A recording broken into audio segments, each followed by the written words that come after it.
Welcome to my channel world geography భూచలనాలు. Please subscribe, like and share my channel. దయచేసి ఒక like కొట్టండి. Please supportive this channel. చాలామందికి ఉపయోగపడుతుంది. భూమి పడమర నుంచి తూర్పు వైపు పరిభ్రమిస్తుంది. భూమి రెండు చలనాలను కలిగి ఉంటుంది. అవి భూభ్రమణం, భూ పరిభ్రమణం. భూభ్రమణం, భూమి తన చుట్టూ తాను తిరగడాన్ని భూభ్రమణం అంటారు. భూభ్రమణం సమయంలో భూమి గంటకు 1610 కిలోమీటర్ల వేగంతో భ్రమిస్తుంది. దీనికి తీసుకునే సమయం 23 గంటల 56 నిమిషాల 4.09 సెకండ్లు, సుమారు ఒక రోజు. ఫలితాలు: భూభ్రమణం ఫలితాలు: రాత్రి పగలు ఏర్పడతాయి. సముద్ర ప్రవాహాలు, పవనాల దిశల్లో కొద్దిగా మార్పులు, ఆటుపోటులు సంభవిస్తాయి. భూ పరిభ్రమణం, భూమి తన చుట్టూ తాను తిరుగుతూ సూర్యుని చుట్టూ తిరగడాన్ని భూ పరిభ్రమణం అంటారు. భూమి సూర్యుని చుట్టూ తిరగడానికి ఏర్పాటు చేసుకున్న మార్గాన్ని భూకక్ష అంటారు. ఇది దీర్ఘవృత్తాకారంలో ఉంటుంది. దీని పొడవు 965 మిలియన్ కిలోమీటర్లు. భూ పరిభ్రమణంలో భూమి తీసుకునే సమయం 365 రోజుల 6 గంటల 56 సెకండ్లు లేదా 365 రోజుల 1/4 గంటలు. దీన్నే భూ పరిభ్రమణం లేదా సౌర సంవత్సరం అంటారు. భూ పరిభ్రమణ సమయంలో ప్రతి సంవత్సరం 6 గంటలు మిగలగా 4 సంవత్సరాలకు ఒక రోజు అదనంగా ఏర్పడుతుంది. అదనంగా వచ్చిన ఆ రోజునే లీపు సంవత్సరం అంటారు. అందువల్ల ఫిబ్రవరిలో 29 రోజులు ఉంటాయి. సాధారణంగా ఫిబ్రవరిలో 28 రోజులు ఉంటాయి. భూమి తన అక్షం మీద పరిభ్రమిస్తుందని మొదట ప్రకటించిన ఖగోళ శాస్త్రవేత్త ఆర్యభట్ట. ఈయన సూర్య సిద్ధాంతం, ఆర్యభట్టీయం గ్రంథాలను రచించాడు. భూ పరిభ్రమణ సమయంలో భూమికి సూర్యునికి మధ్య దూరం ఎక్కువగా ఉంటే రవి ఉచ్చ లేదా అపహేలి అని పిలుస్తారు. ఈ సమయంలో భూమికి సూర్యునికి మధ్య దూరం 152 మిలియన్ కిలోమీటర్లు ఉంటుంది. ఇది జూలై 4న ఏర్పడుతుంది. భూ పరిభ్రమణ సమయంలో భూమికి సూర్యునికి మధ్య దూరం తక్కువగా ఉంటే ఆ స్థితిని రవి నీచ లేదా పరిహేలి అని పిలుస్తారు. ఈ సమయంలో భూమికి సూర్యునికి మధ్య దూరం 147 మిలియన్ కిలోమీటర్లు. ఇది జనవరి 3న ఏర్పడుతుంది. సాధారణ సమయంలో భూమి సూర్యునికి మధ్య దూరం 149.5 మిలియన్ కిలోమీటర్లు. ఫలితాలు: భూపరిభ్రమణ ఫలితాలు: ఋతువులు, కాలాలు ఏర్పడతాయి. పగలు రాత్రి సమయాల్లో కొద్దిగా తేడాలు ఏర్పడతాయి. విషవత్తులు: భూమిపై పగలు రాత్రి సమానంగా ఉండే రోజులను విషవత్తులు అంటారు. అవి 2 రకాలు. వసంత విషవత్తు, ఇది మార్చి 21న ఏర్పడుతుంది. శరత్కాల విషవత్తు, ఇది సెప్టెంబర్ 23న ఏర్పడుతుంది. అయనములు: సూర్యుని సాపేక్ష చలనాన్ని ఆయనం అంటారు. ఇది 2 రకాలు.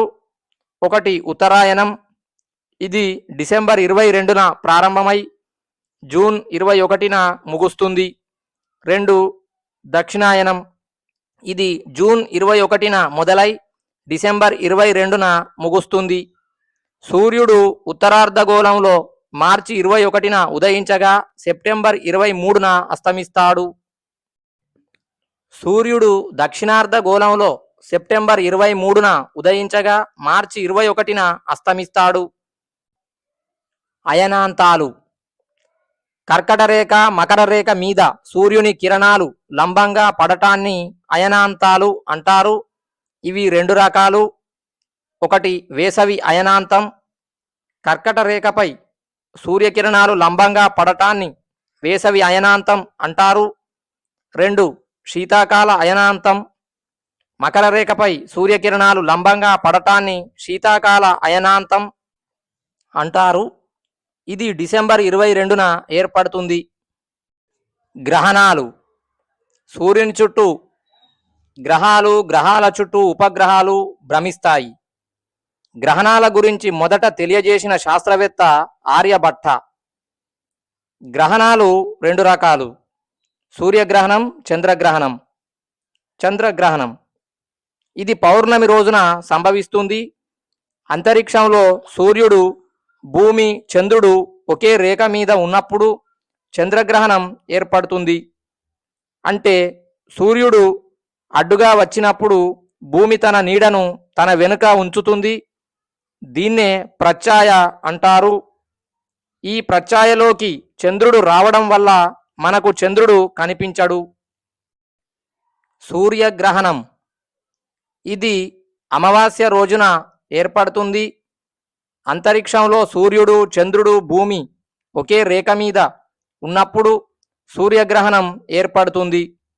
అంటే సూర్యుడు, చంద్రుడు అడ్డు వచ్చినప్పుడు చంద్రుడి నీడ భూమి మీద పడుతుంది. పూర్తిగా పడినప్పుడు సంపూర్ణ సూర్యగ్రహణంగా భావిస్తారు. గమనిక: గ్రహణాలు సాధారణంగా పగటి సమయాల్లో ఏర్పడతాయి. ఒక గ్రహణం తిరిగి అదే విధంగా ఏర్పడాలంటే 18 సంవత్సరాల 10 రోజుల సమయం పడుతుంది. ప్రతి అమావాస్య, పౌర్ణమిలో గ్రహణాలు ఏర్పడవు. ఎందుకంటే భూకక్షకు చంద్రుని కక్ష 5 డిగ్రీల 9 నిమిషాల కోణంలో వాలి ఉండటం వల్ల సంవత్సరంలో 7 గ్రహణాలు మాత్రమే ఏర్పడతాయి. 4 సూర్యగ్రహణాలు, 3 చంద్రగ్రహణాలు లేదా 5 సూర్యగ్రహణాలు, 2 చంద్రగ్రహణాలు. భూమికి చంద్రుడు దగ్గరగా వచ్చినప్పుడు సూపర్ మూన్ అని పిలుస్తారు. ఇదే సమయంలో గ్రహణం ఏర్పడితే బ్లడ్ మూన్ అని పిలుస్తారు. సంపూర్ణ సూర్యగ్రహణంలో మాత్రమే కనిపించే సూర్యుడులోని పొర కరోనా. సంపూర్ణ సూర్యగ్రహణం గరిష్టంగా 7 నిమిషాల 40 సెకండ్లు ఉంటుంది. సంపూర్ణ చంద్రగ్రహణం గరిష్టంగా 90 నిమిషాలు ఉంటుంది. అక్షాంశాలు, రేఖాంశాలు. అక్షాంశాలు, రేఖాంశాల గురించి మొదట తెలియజేసిన శాస్త్రవేత్త హిప్పార్కస్. ఆస్ట్రోలోబ్ అనే పరికరాన్ని కనిపెట్టి అక్షాంశాలను, రేఖాంశాలను గీశారు. ప్రపంచ పటాల్లో అడ్డంగా గీసిన రేఖలను అక్షాంశాలు అని, నిలువుగా గీసిన రేఖలను రేఖాంశాలు అని పిలుస్తారు. అక్షాంశాలు, రేఖాంశాల ఆధారంగా ఒక ప్రాంతం ఉనికి, శీతోష్ణ స్థితి, సమయం మొదలైనవి తెలుసుకోవచ్చు. అక్షాంశాలు. గ్లోబుపై అడ్డంగా గీసిన రేఖలను అక్షాంశాలు అంటారు. అక్షాంశాల సంఖ్య 180. మొత్తం అక్షాంశాల సంఖ్య 181 భూమధ్యరేఖతో కలిపి. భూమధ్యరేఖ 0 డిగ్రీల అక్షాంశం లేదా మహావృత్తం లేదా మహావలయం. భూమధ్యరేఖ భూమిని అడ్డంగా 2 భాగాలుగా విభజిస్తుంది. పై భాగాన్ని ఉత్తరార్ధగోళం, కింది భాగాన్ని దక్షిణార్ధగోళం అని పిలుస్తారు. ఉత్తరార్ధగోళంలో 90 అక్షాంశాలు, దక్షిణార్ధగోళంలో 90 అక్షాంశాలు ఉంటాయి. భూమధ్యరేఖతో కలిపి 181 అక్షాంశాలు ఉంటాయి. భూమధ్యరేఖ నుంచి 1 డిగ్రీ కోణంలో మిగిలిన అక్షాంశాలను భూమధ్యరేఖకు సమాంతరంగా గీస్తారు. అందువల్ల అక్షాంశాలను సమాంతర రేఖలు అని కూడా పిలుస్తారు. భూమి మీద 2 అక్షాంశాల మధ్య దూరం 111 కిలోమీటర్లు ఉంటుంది. 1 డిగ్రీ కోణీయ దూరము. భూమధ్యరేఖ వద్ద అక్షాంశాల పొడవు ఎక్కువగాను, ధ్రువాల వద్ద తక్కువగా ఉంటుంది. ధ్రువాల వద్ద అక్షాంశాలు శూన్యంగా మారిపోతాయి. భూమధ్యరేఖ 3 ఖండాల గుండా ప్రయాణిస్తుంది. అవి 1 ఆసియా, 2 ఆఫ్రికా, 3 దక్షిణ అమెరికా. ఆఫ్రికాలో కాంగో నది, దక్షిణ అమెరికాలో అమెజాన్ నది భూమధ్య రేఖను దాటి ప్రవహిస్తాయి. 23.5 డిగ్రీల ఉత్తర అక్షాంశాన్ని కర్కట రేఖ అంటారు. 66.5 డిగ్రీల ఉత్తర అక్షాంశం ఆర్కిటిక్ వలయం అని పిలుస్తారు. 90 డిగ్రీల ఉత్తర అక్షాంశాన్ని ఉత్తర ధ్రువం అంటారు. ఉత్తర ధ్రువాన్ని చేరిన మొదటి వ్యక్తి రాబర్ట్ పియరీ. 23.5 డిగ్రీల దక్షిణ అక్షాంశాన్ని మకర రేఖ అంటారు. 66.5 డిగ్రీల దక్షిణ అక్షాంశం అంటార్కిటికా వలయం అని పిలుస్తారు. 90 డిగ్రీల దక్షిణ అక్షాంశాన్ని దక్షిణ ధ్రువం అంటారు.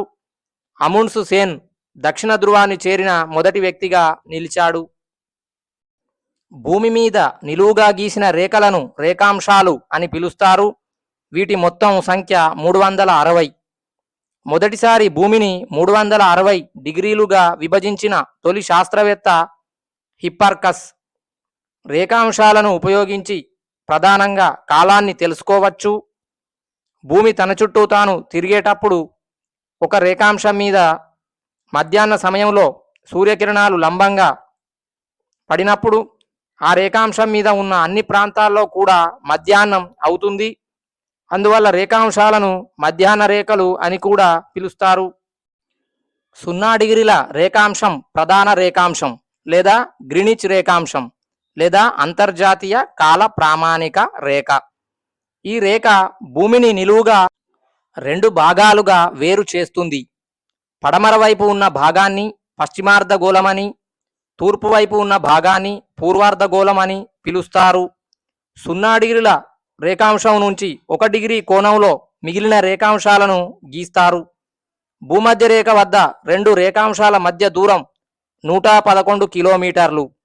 ధ్రువాల వద్ద రేఖాంశాలన్నీ కలుస్తాయి. అక్కడ వాటి దూరం శూన్యం. రేఖాంశాలు అర్ధవృత్తాకారంలో ఉంటాయి కాబట్టి వాటిని అర్ధవృత్తాలు అని కూడా పిలుస్తారు. 0 డిగ్రీల రేఖాంశం 3 ఖండాల గుండా ప్రయాణిస్తుంది. 1 ఐరోపా, 2 ఆఫ్రికా. ఆఫ్రికాలో అల్జీరియా, మాలి, బుర్కినోఫాసో, ఘనా దేశాలు. 3 అంటార్కిటికా, ఆర్కిటిక్ మహాసముద్రం గుండా ప్రయాణిస్తుంది. 0 డిగ్రీల రేఖాంశం లండన్లో గ్రీనిచ్ అనే ఖగోళ పరిశోధన ప్రాంతం గుండా ప్రయాణించడం వల్ల గ్రీనిచ్ రేఖాంశం అని కూడా అంటారు. ఇతర అంశాలు.